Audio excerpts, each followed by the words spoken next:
Good afternoon, you bunch of legends. Welcome back to Real Reds Talk, an authentic football fan channel made in Manchester. And I have got a fun show planned for you lot watching right behind the screen right now. You're probably thinking, what's that to the right of you, to the right of your screen, to the left side of me? No, actually, it's to the right side of me. What am I on about? It's not mirrored. So you might be wondering what this is. I'm going to get into that very, very shortly. I think it's very funny and very interesting, if I do say so myself.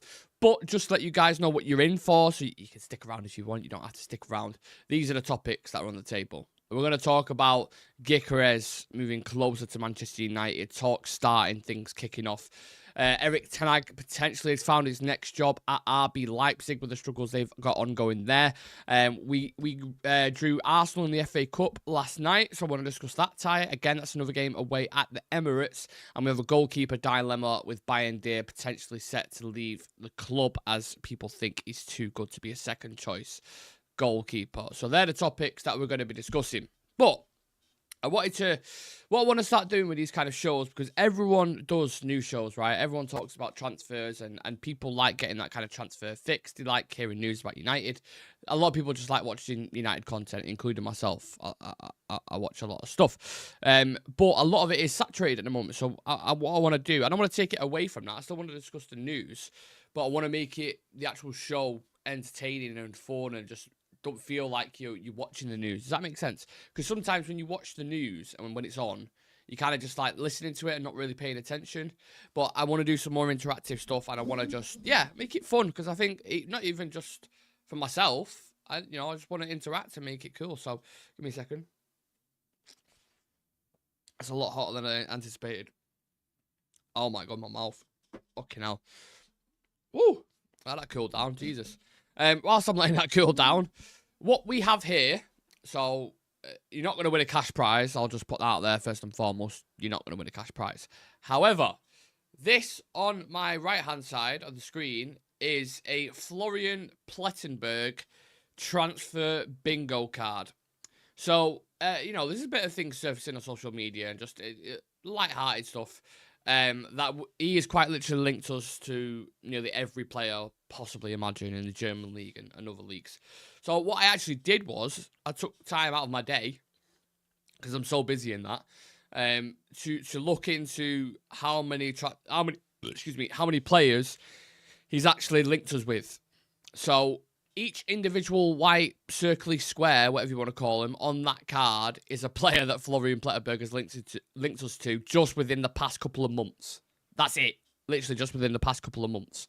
So, obviously, I'm going to need the community to get involved with this and people who are watching. And if they don't, then it kind of doesn't work. Or we can kind of revisit towards the end when we get a few more numbers in the chat. But I want you guys to start guessing what players we've been linked to. And I don't think you will get all of these, genuinely. I don't think you'll get them all. I think you'll get the majority of them, if I know my community, 75, 80% roughly. But if you start getting names in, I'll let you know if you've ticked off a bingo card. But I don't think you're going to get them all, because a couple of them, I was like, even I don't remember being linked with that player. Some of them are obvious. Some of them you'll probably get.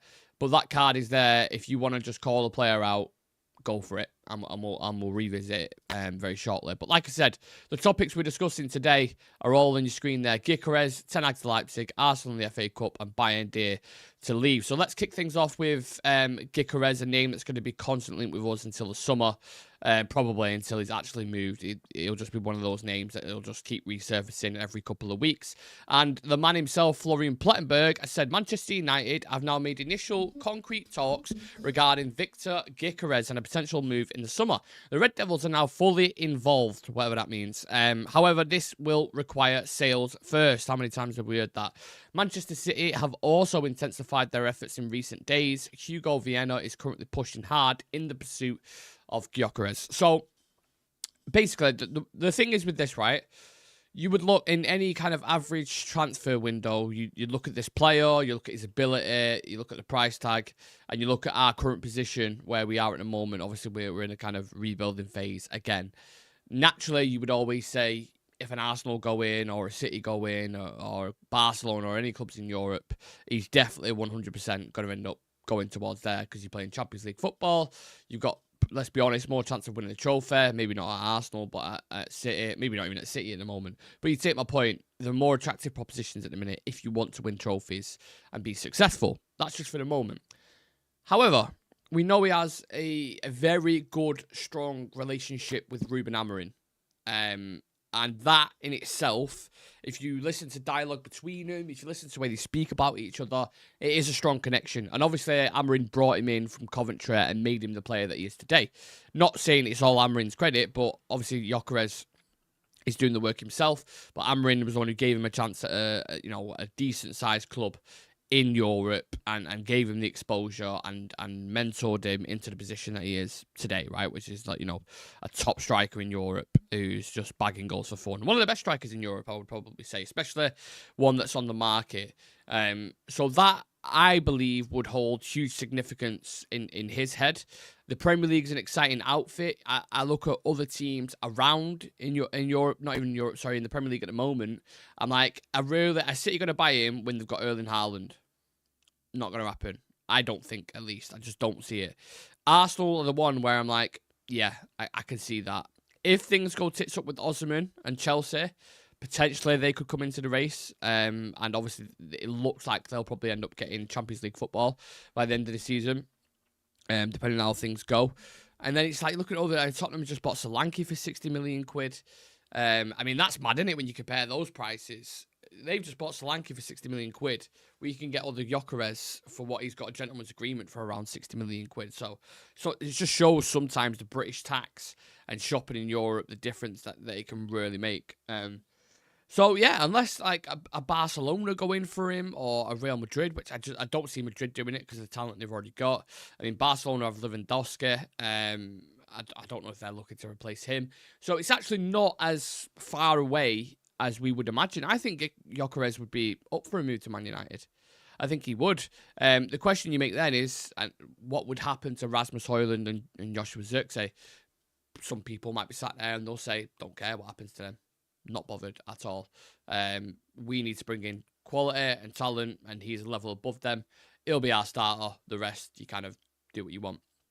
But you can kind of come back at that and say, you look at the past couple of games, Zirkzee scored 2, Rasmus Højlund scored 2. If they continue in that form and playing the way they're playing, is there then an argument to say, do we need a striker? I still personally think we do. I think we need to go get someone like a Gyokeres. And then I still think you can probably use Zirkzee in different kind of ways. Obviously, Højlund would be the natural competitor for that position. And I think Rasmus feels like Gyokeres 5 years ago, if that makes sense. Like, there's some raw ability there, and he's definitely talented, but he needs nurturing, and he needs to get him to a certain point. Maybe Amorim might think that. Amorim might think, I can turn Rasmus, I don't need to go buy a striker. I could turn him into the type of striker that I want. So a lot of questions floating about, but obviously, if they're initiating concrete talks with Gyokeres, according to Florian Plettenberg, then there must be something there. Erik Malatswa says, what happens with Zirkzee and Rasmus? Do we sell one of them? I'd imagine so. But it's weird saying that at the moment, isn't it? Because, like I just said, Rasmus got a brace against Bodo. Joshua Zirkzee got a brace against Everton. It just depends if they can keep that consistency and keep playing the way they are. If they did that nearly every game, you're not going to sell them, are you? Do you know what I mean? We'll see how they get through the December period. Erik also saying we should be looking at getting Viktor Osimhen, who could really push our goals up a notch. We really need a prolific number 9. I've been pretty consistent on this. I've been pretty strong in my feelings towards that. I think we need someone who's experienced and going to demand some form of... You know, when you look at the forward line, I've spoken about this before, but they look a little bit young and naive, and they need that seasoned leader who's going to bollock them, basically, if they don't pass the ball. Look at Garnacho sometimes, and I'm looking at Rasmus, and I'm like, you need to be screaming at him. And he has done it on the occasion, but I'm saying that he needs to give those eyes, you know, like Ruud van Nistelrooy would with Cristiano Ronaldo, let's say, for example. When you don't play it, you're like, make sure you pass that fucking ball next time. I'm in the area, I'm making the runs, you miss me next time, you're getting it. That kind of striker that we want. Fierce, experience in Europe, bagging goals for fun. You're guaranteed 15 to 20 goals at least in the league. And they are hard to come by, they are. But I think someone of Gyokeres' ilk can fit that role, for me personally. So we'll see. We'll wait to see and get developments on that. Moving in to the next story. Ten Hag to Leipzig. So news reported last night that former United manager Erik Ten Hag is on RB Leipzig's list if they sack Marco Rose. Now, Leipzig are not having the best of seasons at the moment. I think they're quite far down in the Bundesliga table, and there's more pressure. Well, they're not too bad. The fourth, but the recent patch that they're going through at the moment, they're not happy with the coach, and they're looking to replace him. Now, we was discussing initially when it got announced that Ten Hag might be moving on, where could he go to next? Will he get a big job in Europe? And I think actually a couple of us said maybe a Dortmund or a Leipzig. So that's quite interesting to see him go there. And I think obviously he's coached in Germany before because he was coaching the Bayern Munich second team. So I don't know. I think it's a good fit for him. I don't necessarily have any malice towards him. I think one thing I've realised at the moment with Ten Hag is how bad it actually got, how bad it was. When you watch Ruben Amorim now and you watch the players, and I know a manager coming in can make a big difference and can uplift the players' mood and form and can really, create something different first initially until the dust settles after 6 months, and then you're kind of like, oh, let's see what goes on here. But I think it's opened my eyes a bit more to how bad it got under Erik Ten Hag. When you're watching the football now and the structure and the intensity of the way we're pressing, I mean, Ten Hag's football was so stretched and everyone was exhausted and losing it, and it was wild and chaotic. And we actually dealt with that for a long, long time. The first season weren't too bad because he set up differently, but then the second season onwards was just craziness from one game to the next. You never knew what you was going to get with us, and sometimes we'd have to, as a team, kind of create chaos just to get something out of the game, for it to make it to go end, like we did with Liverpool. Sometimes you got away with it, sometimes it turned into like Crystal Palace and we got battered. So I actually think if he was to go to Leipzig, I think that would be a good fit. I do, and I think he'd do a good job there, and he'd probably win a domestic cup. Yeah, a domestic cup. I think he'd probably win a pokal or something like that. So as always, no malice. Wish him all the best. Let's see if he ends up going there, and let's see if they sack Marco Rose. Which, funnily enough, Marco Rose was being linked with us when all that stuff was going on with Ten Hag. So yeah, weren't you one of those Erik Ten Hag in till the end? I was absolutely. And the reason for that, Lumen, you make a good point, was because I got lost in the emotion of the FA Cup final after we beat the best team in the world at the time in a final pretty convincingly. I'm like, right, if we can get these guys to do it on a consistent basis, which is a big ask, but there's a new structure above him now. He's not dealing with the Glazers necessarily or Richard Arnold or any of them. It's Ineos, and he's got to have a good structure. I think we can give him an opportunity. I didn't say it'd be a better Roses and we're going to win the league title, but as I said, I think he deserved the chance. He got his chance. He didn't take it. He's gone. Sometimes that happens in football. And guess what? Football opinion changes as well. So, yeah. People who are just joining in right now, I said at the start of the show, if you look on your screen, you might be thinking, what's that bingo card? So that is a Florian Plettenberg transfer bingo card. So what I want you guys to do is, whilst we're going through this show, if there's anyone in the chat who can guess the players that he's linked us with, because there's been loads over the past couple of months, say the name and I will reveal if they are on the bingo card, and let's see if we can get them all. Obviously, I know them all because I've done them, but I want to see if you guys can get them. Let's test your transfer knowledge whilst I'm going through the next story. So Arsenal in the FA Cup then, that got announced last night at the Emirates in the third round. Very, very, one of the toughest games you can have, if not the toughest game, to be honest with you, how they are defensively, especially of late, how they're playing, which we're going to find out tomorrow as well. There's two ways you can look at this. You can look at it and say, look, you've got to beat the best teams with a chance to get there, right? Obviously, in the FA Cup last year, we beat City and we beat Liverpool, but we also nearly completely collapsed against Coventry, so apples and oranges, you know what I'm saying? But with the Carabao Cup, we had a bit more of a favourable run, I felt. I know we played Villa, but apart from that, I can't remember who else. Was it like Wigan, maybe? Or there was ones up the Forest twice, I think, when they was like near the bottom of the table. There was a relatively easy run, I would say. And And obviously we played Newcastle in the final, but I mean Newcastle haven't won a trophy in about 56 years. So there's no real pedigree or competition in that sense. Although there was an okay team in it, and they had decent players.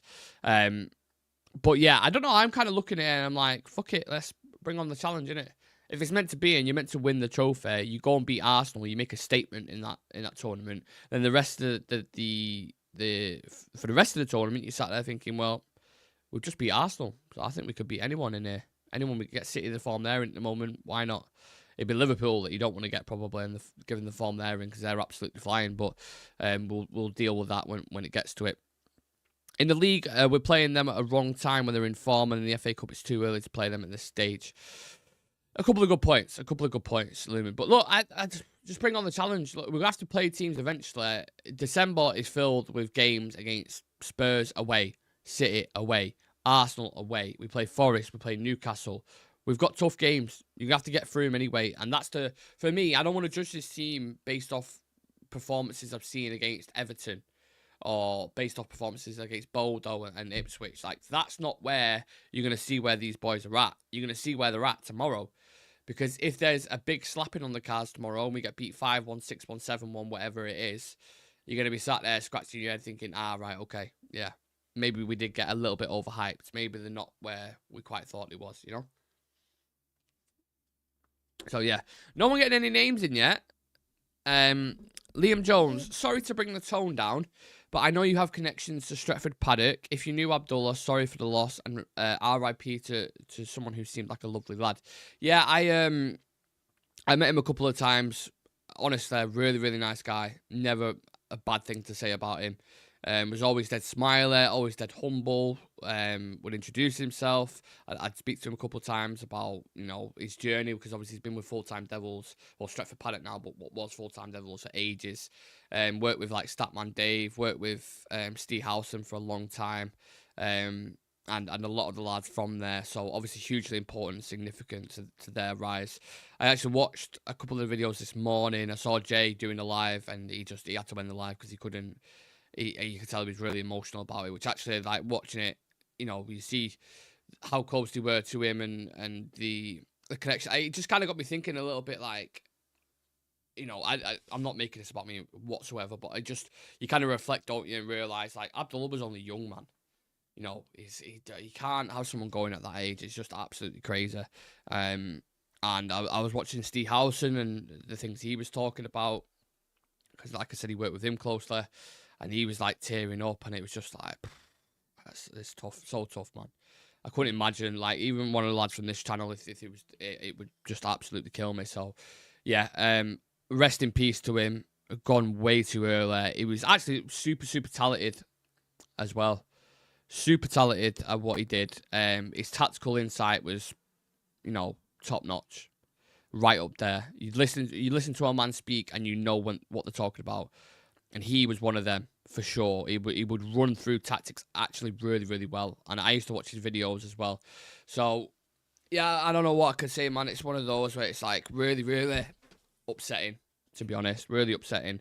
I don't wish that upon no one. And I wish his family all the best and send all my love to them and everyone at Stretford Paddock who's going to be grieving for a bit, man. Because he was a big part of that channel.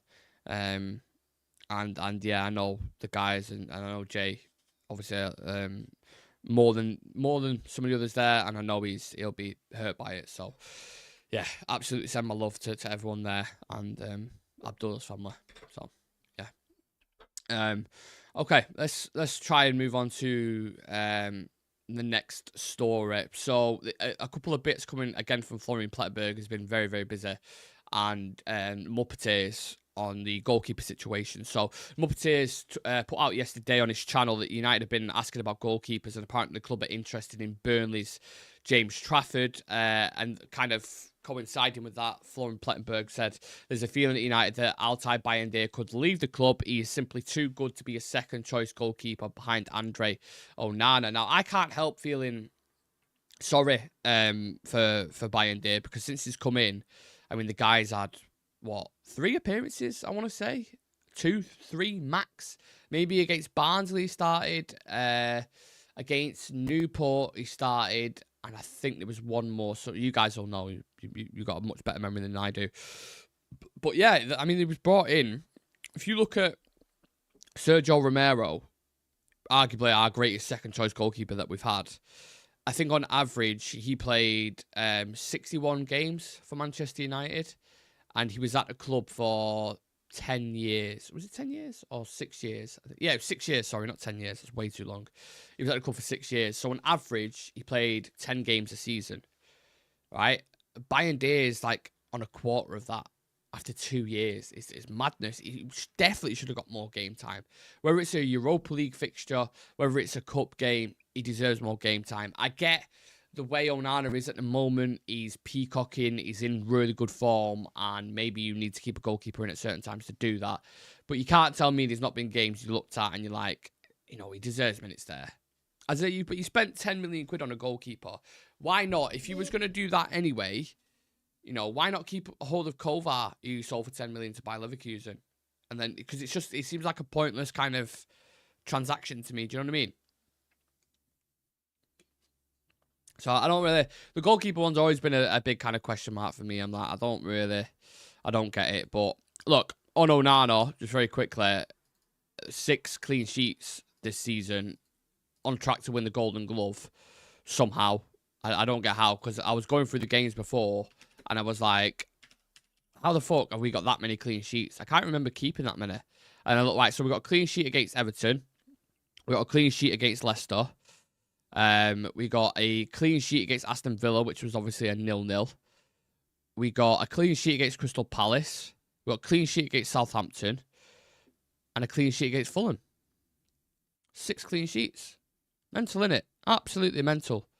But look, I'm happy that now that situation's resolved, because I remember the whole fucking kicking off around the De Gea situation, and that felt like, especially because of the start that Onana had, making the mistakes that he did in the Champions League, and everyone on his back, and the heat that he was getting was like, you know, it's one of the reasons Gary Neville talks about the goalkeeper position being one of the biggest ones in football.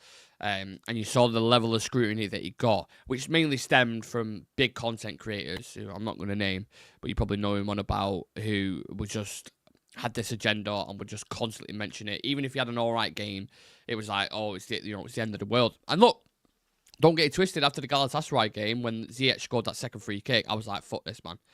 I'm just done with this guy. He's making way too many mistakes. Maybe the club's bigger than he thought, but he's bounced back and he's been, can we make a case for him being the best goalkeeper in the league this season? Has anyone been better than him? I look at someone like Kelleher, for example, who's come in as a second choice for Liverpool, who's been unbelievable. The penalty saves that he's made. Obviously, he got Van Dijk out of the mud, didn't he, when De Bruyne was through on goal. I think he's been really, really good for Liverpool. I'm trying to think of anyone else. Vicario's been okay, but then off corners, he's been so suspect. Don't rate him. Really weak in that. David Raya's been fantastic as well. He's gone off a little bit off the boil recently, but he's, for the most part, he's been really, really good. Edison's been in and out. You had Ortega come in the other game. So I think you can make a strong case for Onana being the best goalkeeper in the league this season. And that is not United bias. I don't think. It's not United bias. So happy with him. A bit sad for Bayındır, because I think he deserves more opportunities, but if he wants to move, I absolutely at the same time completely get it. So yeah, let me know your thoughts and feelings on that, guys. Again, if you are watching this live or watch this later on, don't matter. Get your comments in. Now, the start of the show, people must not know. They must not know, because no one's guessing, no one's throwing names in there. This bingo card right here is the Florian Plettenberg transfer bingo cards. These are all the players that he's linked us to, because there's been loads of reports coming out. About 3 of the reports I've just read out during the show have all been about transfers. United apparently in for this guy. We're looking at this guy. We're monitoring this guy. We're in talks with this guy. These are all players just by one journalist. So if that tells you anything about football and about transfer news and how widely speculative it is in a lot of cases, because we're not going to sign all these players. No chance. Not a prayer. So to link us with 1, 2, 3, 4, 5, 6, 7, 8, 9, 10, 11, 12, 13, 14 players, this is just over the past couple of months, is insane. And United's name gets used a lot when it comes to players.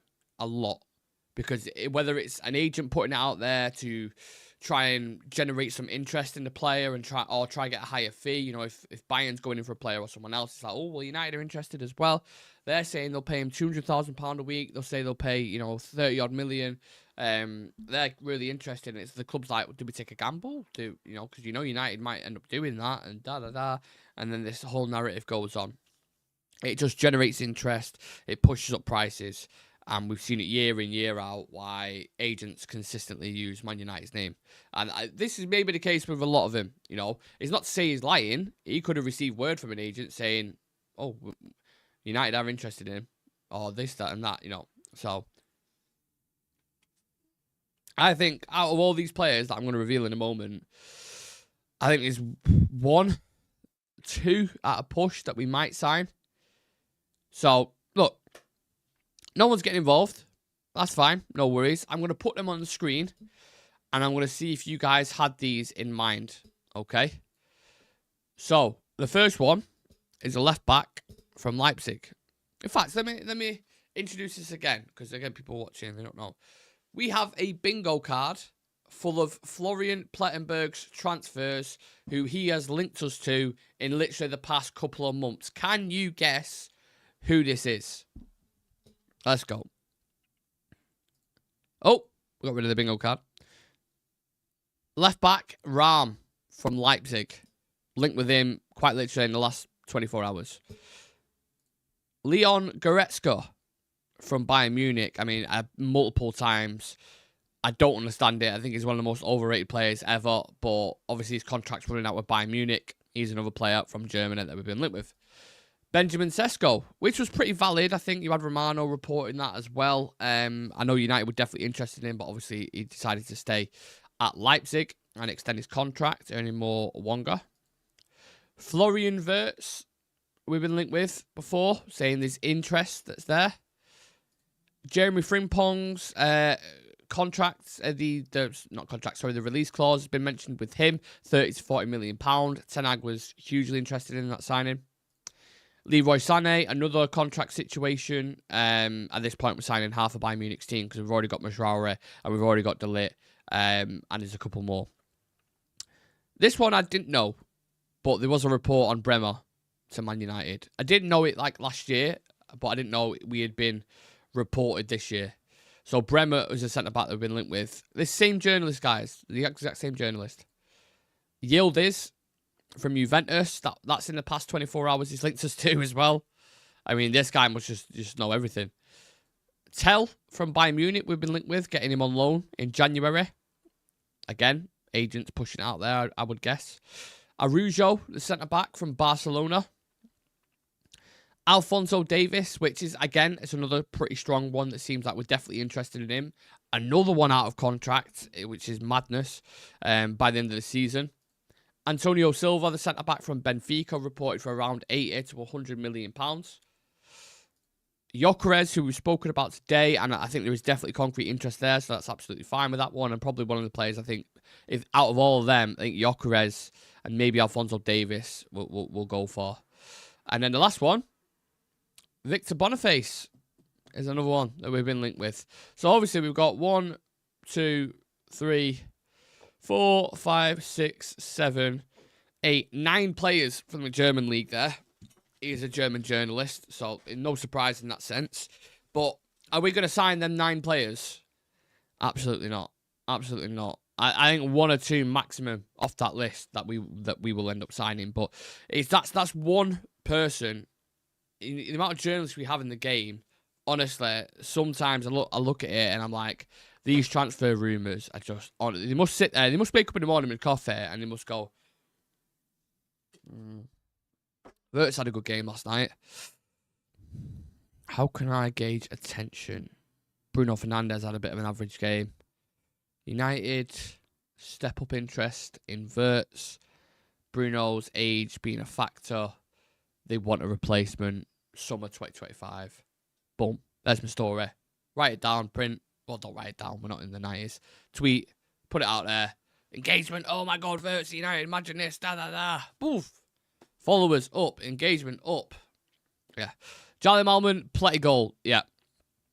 Yeah. That's who it is. Florian Plettenberg or Pleti Goal Owners. These are all the players that he's linked us to. So, yeah, I thought I'd leave you guys with that. I don't quite know where to go from this, to be honest with you. I just thought it'd be interesting to dive into these stories.